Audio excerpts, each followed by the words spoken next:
Hi, I'm Alex Guthro. Welcome to the Parade of Canoes. This presentation is a nod to two of our popular assembly activities, tour of notable canoes on the green, and the paddle by and salute. I'd like to thank the Assembly Planning Committee, Al Sinowitz, Colin Whitehead, and Emily Guthro for their suggestions and support in putting this presentation together. I'd also like to thank our members who took the time to send in photos, videos, and narratives. It's not an easy task, given the short deadlines and the time of year.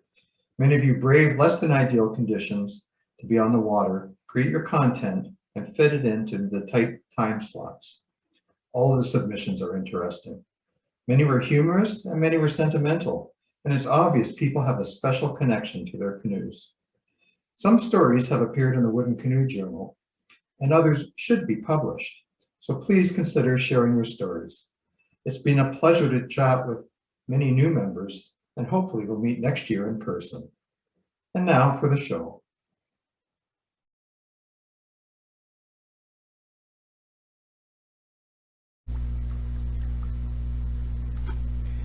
Annie Burke, the executive director of the WCHA, is seen here paddling her 14-foot lap straight canoe in a small pond in Tamworth, New Hampshire. Her canoe was built in 1995 by Jeffrey Burke, using lines designed by Walt Simmons. The canoe is traditionally built of northern white cedar planking over white oak ribs, with grown tamarack knees for stems. Thanks very much, Annie.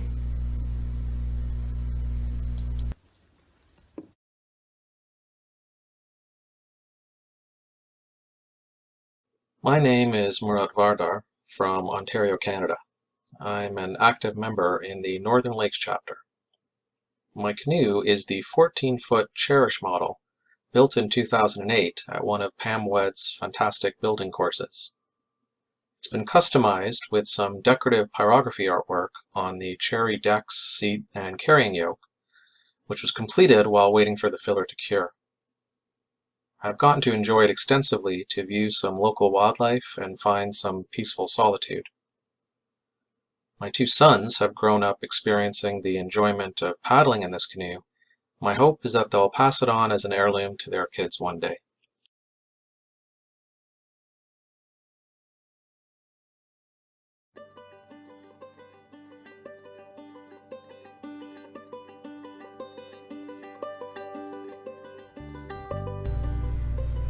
This entry is from Nick Dennis, the chapter head of the WCHA UK.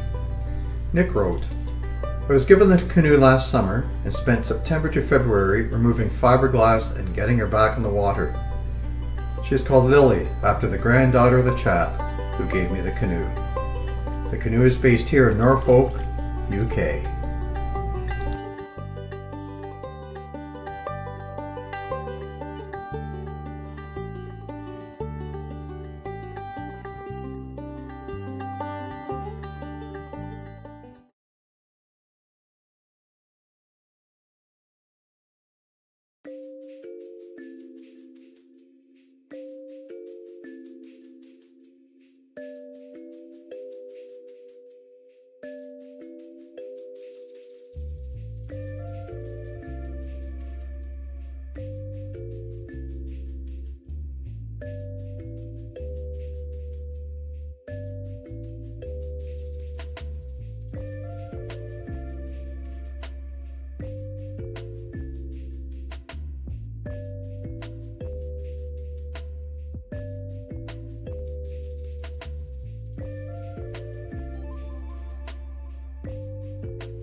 This entry comes from R.C. Cross of Eugene, Oregon. R.C. talks about his Moses Sauve canoe. Suave was a Canadian boat builder who moved from Canada to Coeur d'Alene, Idaho about the turn of the century. He used a number of techniques in his canoe building from his boat building, such as 1/4 inch planking instead of 1/8. There's a full keelson inside that a canoe would not normally have. Because of his proximity in Idaho, he had easy access to good fir and cedar. And a lot of the parts of the boat are built from Douglas fir, which we would not normally see.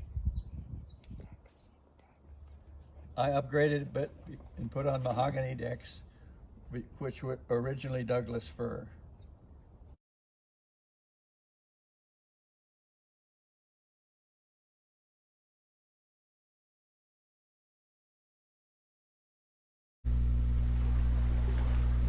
This is Alex Combe paddling his Firefly solo canoe, which is the latest of the Stuart River solo designs.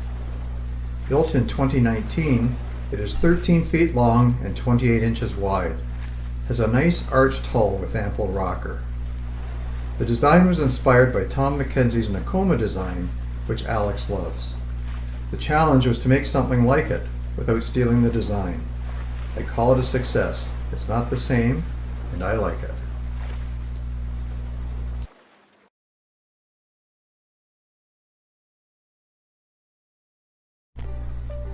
Lori Vukanich is a member of the Michigan chapter of the WCHA.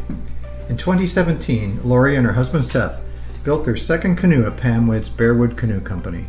Previously, they had built a 16-foot canoe on Pam's mold. This time around, Lori wanted a solo canoe and chose to build the Cherish 14. The Cherish is based on an E.H. Garish design, but it has been modified to have a lower shear line and open gunnels. It's 14 feet in length, 32 inches wide and 12 inches deep. As you can see, Laura really enjoys paddling her canoe.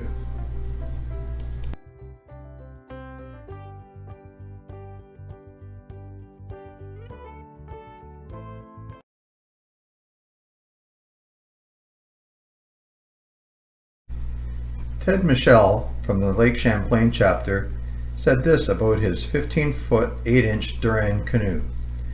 Based upon my research, this boat was built between 1904 and 1909 to 1910 by the Beers Engine Company of Rochester, New York, successor to or purchaser of Durrant Boat and Canoe Company. Durrant made 3 versions of the Canadian canoe up to its closing in 1903. This canoe came with 2 wooden nameplates on which the shadows of the original painted letters can be read as Eleanor. Additionally, the story is conveyed to the prior owner who purchased the canoe outside of Ithaca, New York. In the middle to late 1950s, it was a gift from George Eastman to an unidentified lady friend.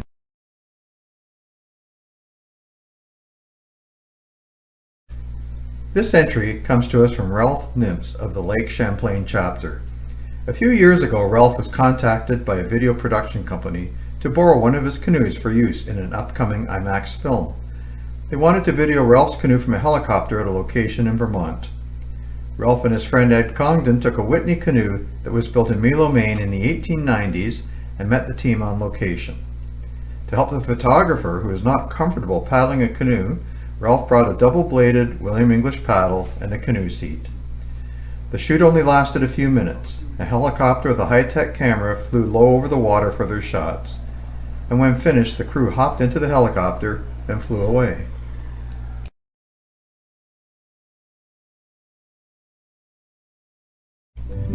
Dora is a wide-board and batten-decked sailing and courting canoe built about 1915 in Toronto, Ontario by O.L. Hicks.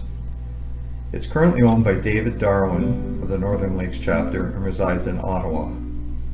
This photo shows its torpedo stem and 4-board construction. It was sold to my future father-in-law in July of 1937 for $30. He used it as a family recreational canoe to court his future bride. Upon their marriage, it was used for their honeymoon camping trip. I have made contact with some of the Hicks family who have shared stories, facts, and pictures about Hicks. I was very pleased to host a visit from his great-great-grandson.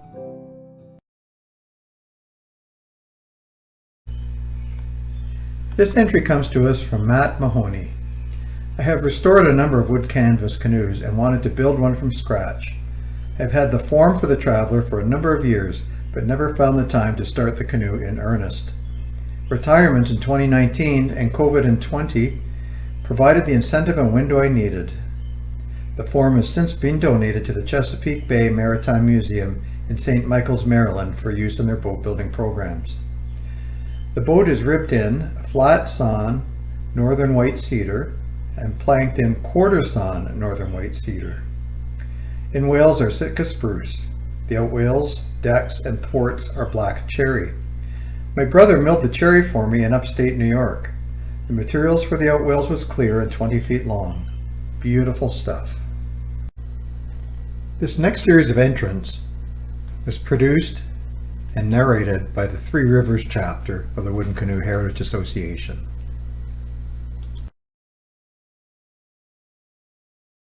This is Tony Stanton paddling a Prospector mold, lightweight.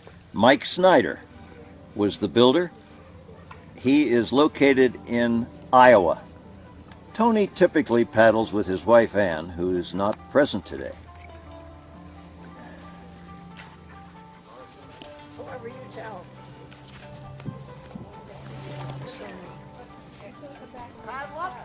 Yeah.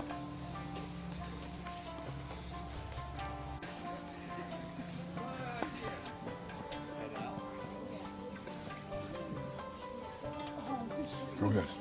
This is David and Joanna Arzumi. They're paddling a 16-foot Old Town canoe restored in 2010, and it's noted with a little help, no doubt, from our Three Rivers chapter.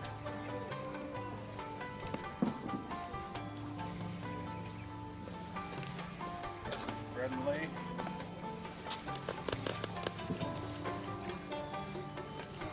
This is Fred.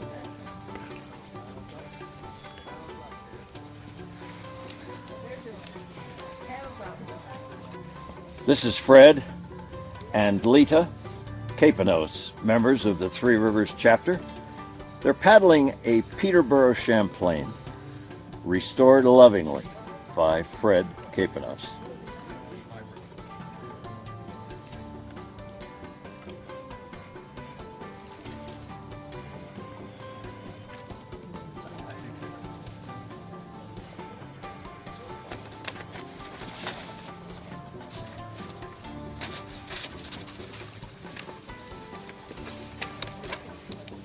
This is Mark and Ruth Zalonis, and they're paddling a 16-foot Wilderness Guide canoe model by Island Falls Canoe Company, based on an E.M. White design. Mark and his daughter Alice built the canoe at the Island Falls shop under the supervision of Jerry Stelmach.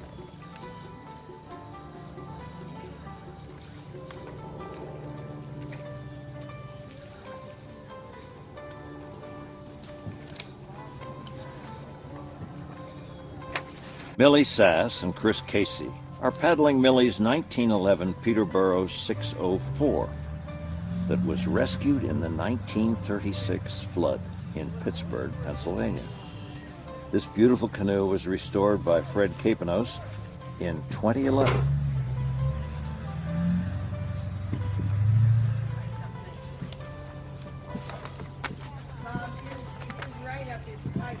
Johnson and Diane McVeigh and their 1954 Old Town 16-foot guide canoe. This is the maiden voyage for the canoe, which Craig restored this very winter. It's a AA grade, which indicates mahogany seats, thwarts, gunnels, and decks. It also has a floor rack and full-length brass stem bands with painter rings in the bow and stern stems. You kind of get the idea who restored this with all this detail. Beautiful canoe. This is Scott Johnson, leisurely paddling his Souris River.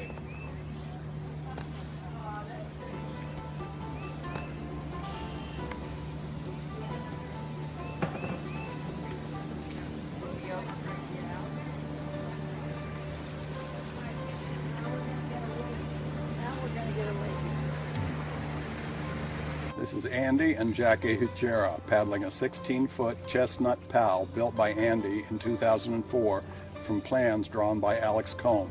This was the first of several canoes built by Andy and is Andy and Jackie's favorite of their 11 canoe fleet.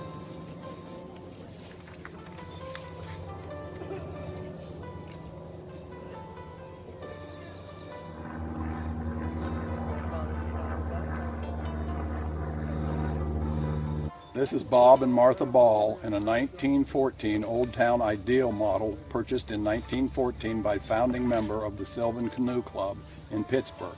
It has remained in the club since then. Bob's father bought it in the mid-50s, and it was restored in 2014 by Roland Thurlow.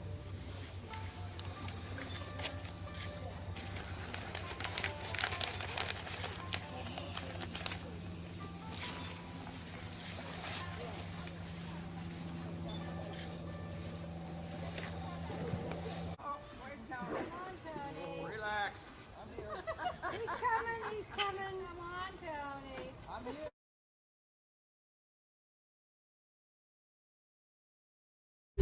This entry is from Wayne McGregor Parker of the Northern Lakes chapter.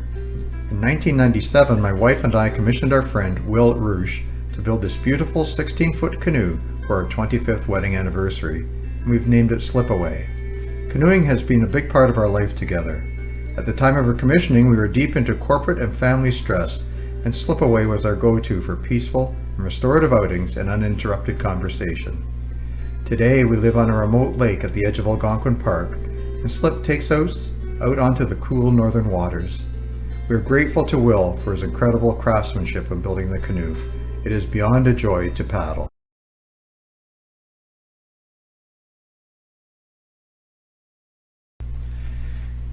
In 2006, Mike Livedall bought this 17-foot mid-60s Otka so he and his friend could venture out onto bigger water like Puget Sound and the Columbia River. After the normal stem, in-whale and deck repairs, he stripped and finished it with a creamy white new canvas. When the salt, barnacles, and Seattle damp had taken their toll on the white canvas, he decided to refinish her for beach dragging, not beauty. Mike used ballistic nylon and the flexible epoxy that the skin boat schools use on their kayaks.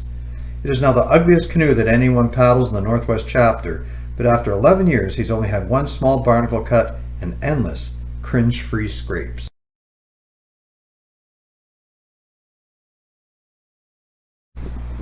This canoe is paddled by Colin Whitehead of the Northern Lakes chapter. This was Colin's first attempt at building a cedar strip canoe.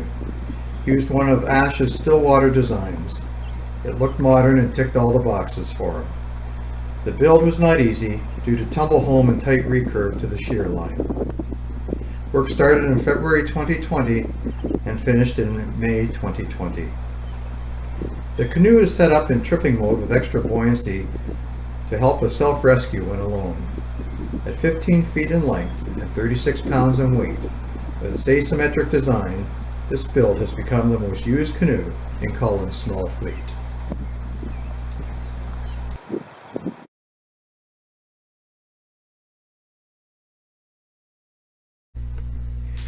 This entry is from Jim Haskell. This is his 1925 16-foot Old Town Charles River canoe. Its serial number is 812-0016. This photo was taken at the owner's dock on Nim Lake. Here we see Jim using the canoe on Lake Bemidji. It was originally green when delivered to Duluth, Minnesota in 1925. The last photo is a copy of the build records.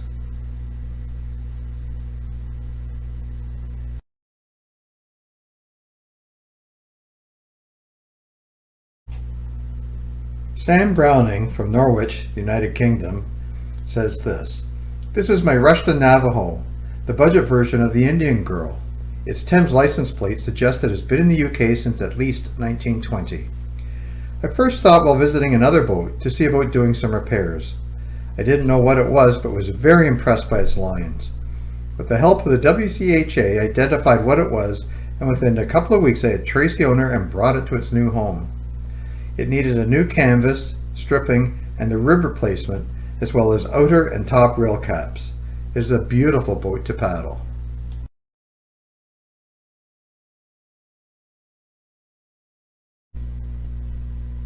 Jim McLaughlin is paddling a 16-foot Chestnut Prospector model known as the Fort. Kenneth Solway built this canoe in the 1990s using an original chestnut form. He purchased the form after the chestnut plant closed in 1978. Kenneth is the author of the book called The Story of the Chestnut Canoe. This canoe diverges only slightly from the historical chestnut construction. The stem profile doesn't quite match the distinctive shape of the Prospector. It has cane seats instead of slat seats. It also has cherry outwales, decks, thwarts, and seats. and the canoe is an absolute pleasure to paddle.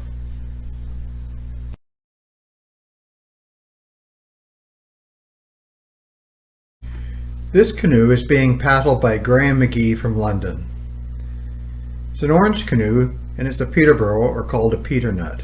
It was custom ordered from Ted Quinn Marine as a premium 14-foot canoe and delivered in April of 1958. Premium got you a bird's eye maple thwart and ribs and planks with no knots.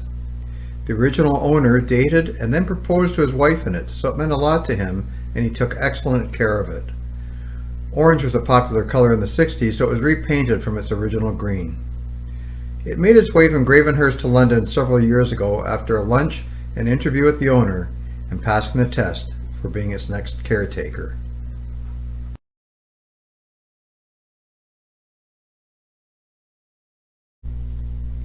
Grant Lowen built Beautiful Blue at Lost River Canoes in Lost River, Quebec. In the spring of 2017, he launched off the ice foot of the Lost River. By design, the 15-foot is similar to a Chestnut Bob's Special with rounded stems. The springtime shots were to promote sales for the shop, and when summer came, I was able to capture photographer Michelle Fayen-Gagnon with Chantal Lafamboise and their 2 grandchildren paddling Beautiful Blue out of Lost River into Lake McDonald.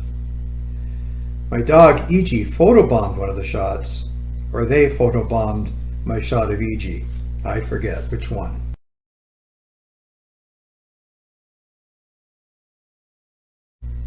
Eric Schlosser from Needham, Massachusetts, and a member of the Norm Vega chapter sent us this.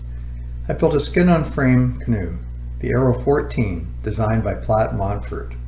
I chose this design because I figured most of my trips wouldn't need carrying capacity and I would appreciate the ease of propelling a narrower hull. The fabric is Dacron. I chose the heavier for the extra strength and durability. Using old kiln-dried wood and steaming it for 10 to 12 minutes, I was snapping about 3 out of 4 ribs. I started looking for a freshly fallen tree. I found a massive section at the town dump. With fresh wood and plenty of time in the steam box, I got the 22 ribs bent into place. I made a decision to keep track of neither time or money, but looking at the timestamps on my photos, it was 4 months from start to first splash. I wrote an extensive article for the chapter newsletter.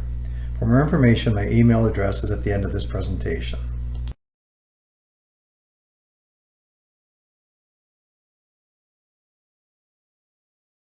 I'm Alex Guthro, located in Hamilton, Ontario, and associated with the Northern Lakes chapter. The canoe is one I built under the guidance of Pam Wedd at Bearwood Canoes. The canoe is 14 feet long, 32 inches wide, has cherry gunnels and decks, weighs about 48.5 pounds, and was built on a form called the featherweight. What makes this canoe really special is that family and a good friend helped build it. In addition to Pam and Jane, the participants who signed the canoe are my daughter Emily, Lauren, Nick, Seth and Laurie Vukanich from the Michigan chapter, and Bud Gillis from the Upper Chesapeake chapter. Those folks make this a loving keepsake for me. Well, that's it, and thank you for watching. I hope you enjoyed the presentations. If you'd like to know more about any particular presentation, please contact the participant. If needed, I could also help you make contact. I already have ideas on how to make any future presentations better, and I would very much welcome your suggestions and ideas. Now let's get out there and enjoy our canoes.